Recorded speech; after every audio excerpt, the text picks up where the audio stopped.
Residents of South Plaquemines Parish, including the entire East Bank, they're heading back home tonight after their mandatory evacuation was lifted. As Mike Pearlstein explains, one of Southeast Louisiana's most vulnerable areas took the dual threat of Marco and Laura very seriously. This was what the Plaquemines Parish evacuation shelter in Belle Chasse looked like before opening ahead of Marco and Laura. COVID-19 precautions meant temperatures were checked at the door, masks were mandatory, and cots were physically distanced. Like I said, we got our masks and they had masks for you.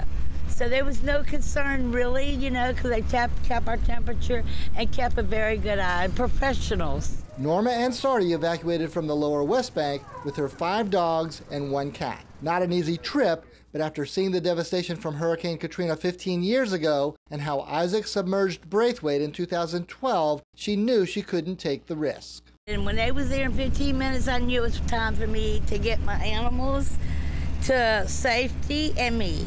After getting married on August 4th, this is not how Samuel Riley Jr. expected to spend his honeymoon. But out of the 50 people who stayed at the shelter, Riley, his new bride, and 4 of his in-laws were among them.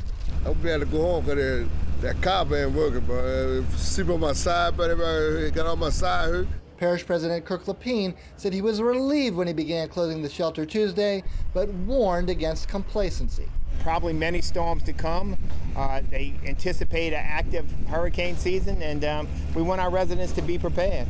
But if this is the last evacuation of the season in South Plaquemines, that's okay with Calvin Bartholomew. You know, thank God it passed, is over with now. I hope we don't get no more. Mike Pearlstein, Eyewitness News.